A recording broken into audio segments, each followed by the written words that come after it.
Welcome back to today's program here on the Taiwan Outlook. I'm your host, Wu Ruiguo. We will continue our conversation with Mrs. Andrea Wu, who is the president of the American Chamber of Commerce in Taipei. Andrea, I know one very important publication that AmCham publishes every year is the white paper. As I'm holding here is the freshly published copy for the year 2010. This came out on June 30th. We know that this issue covers a lot of the positions and perspectives that AmCham would like to present to our government, to your members, and also to the Taiwanese public. Besides the issues that we've discussed, ECFA with China and also TIFA with Washington, what are some of the other issues that are covered in this year's white paper? Okay. Thank you very much for giving us this opportunity to introduce our white paper. Yes. We entitled this year's overview as Aspire to Greatness. Oh, there's a few years ago, there's a business writer, Jim Collins. Yes. He popularized the notion of the distinction between good companies and great companies. Exactly. So we're extended on that concept. Okay. We want to stress that Taiwan is already a very good investment destination. Yes. But the competition today is, around the world is just fierce, right? Yes. So only remain as a good environment is no longer good enough.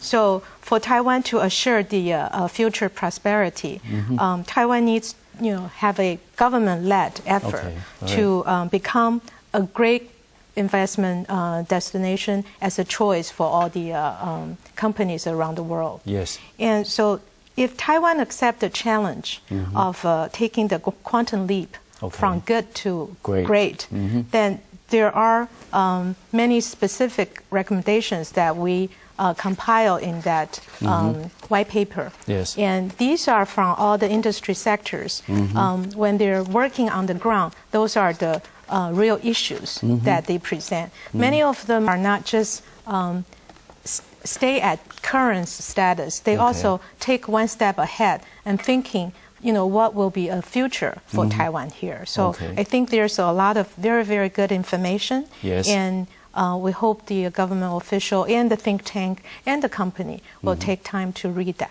Okay, good. As I'm holding the 2010 copy in my hands, as we can see from the page that says it's executive summary, the title this year for the 2010 white paper is indeed, as Andrea just said, it's Aspire to Greatness for Taiwan, from being a good destination for international and domestic investment to a great destination for investment around the world.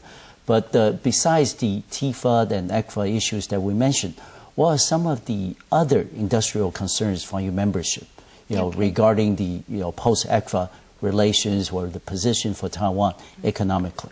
Right. We mentioned earlier ECFA on its own is not going to make the success. Yes. So there are a few areas I'd like to share with you and the audience that. Please. To start with, I think IPR is an area. Taiwan in the past many years actually made a good achievement in IPR. Yes. But I think it could reach even higher ground by developing a reputation as a very the strongest IPR protection country in the region. Okay. So that will become a investment vista, the attractiveness, especially for technology-sensitive industry, such as IT or a lot of innovations, put it in there. So one big current problem that we see is the smuggling, the growth of smuggling from China. Yes. And including the low qualities pesticides.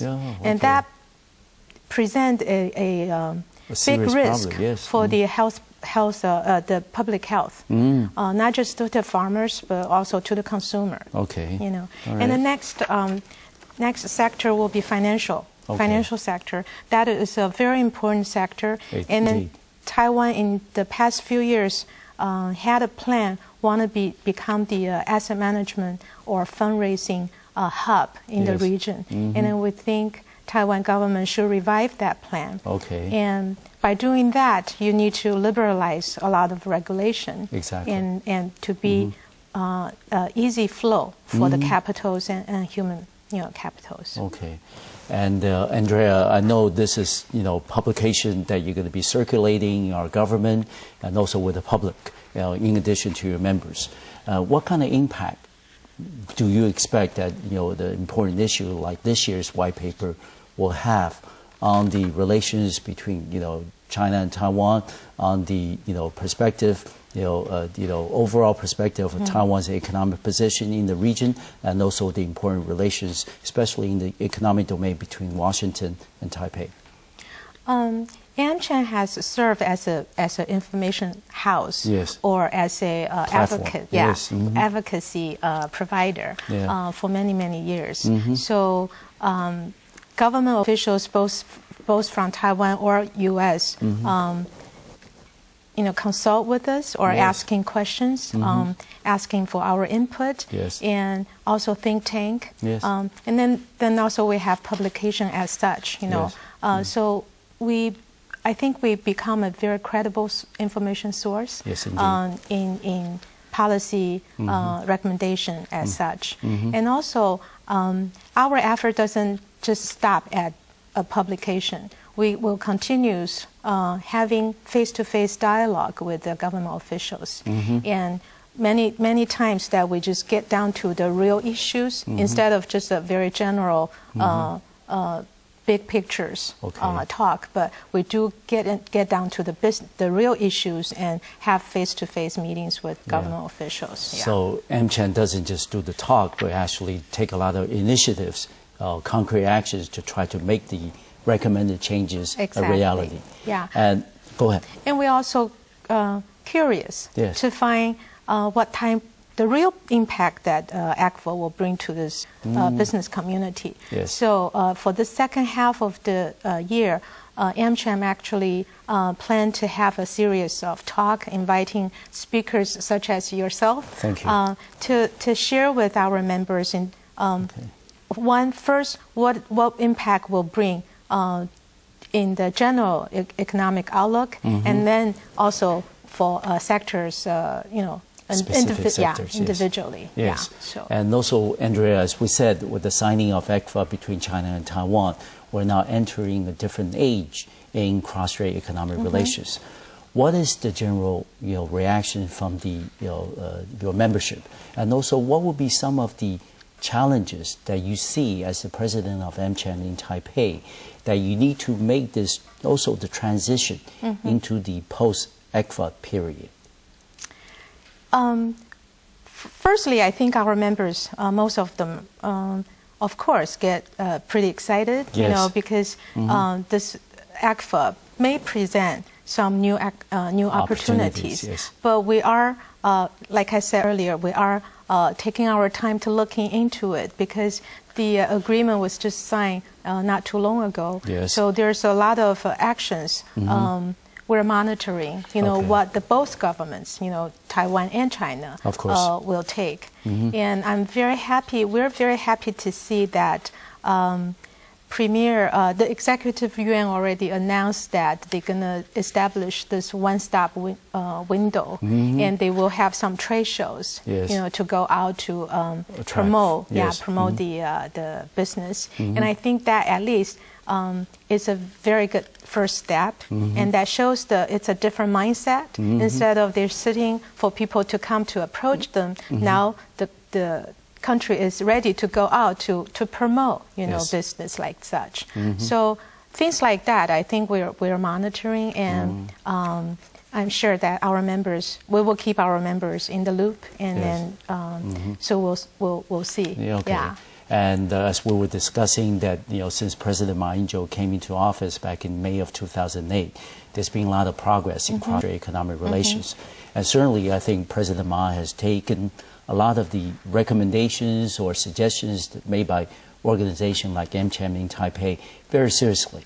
And there's been some relaxation and liberalization of the rules and regulation regarding, for example, infrastructure investment, and also the, travel, the inflow, in and out of Taiwan of both capital and also personnel.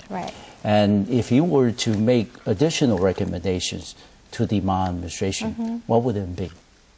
Well, first of all, I want to take this opportunity really thanking President Ma and his government. Yes. In his keynote speech at our 谢年饭, which he comes several years as a keynote speaker, yes. he shared with us that personally he always paid a lot of attention to our recommendations. Yes. And he also urged his cabinet also do the same thing. Yes. And we felt very, very fortunate that we can work in Taiwan, which the government gave us a very, very good access. Of course. The many officials, they are having this open door policy with us, and they're really sitting down to work on a very constructive level. So in this way, I think we are comparing to many other chambers. We felt we were very lucky. For President Ma, definitely, I think this cross-strait improvement yes. is a very clear direction that he's taking, and good results already come from that. Okay. As far as, and then also the GPA, yes. government procurement agreement yes. that Taiwan signed in 2009, that also shows the willingness to work with foreign international bidders yes. for infrastructure company. Yes. Yeah, here. So those are the major steps you think that are making a difference for your members and for other foreign or domestic investors in Taiwan. That's right. Okay. Yeah. We'd certainly like to see the trend continue, more activities, making Taiwan more economically vibrant in the years to come. Yeah. We're going to take another break on our program, and when we come back, we will continue this very important and informative conversation with Mrs. Andrea Wu, who is the president of the American Chamber of Commerce in Taipei. I'll see you in 3 minutes.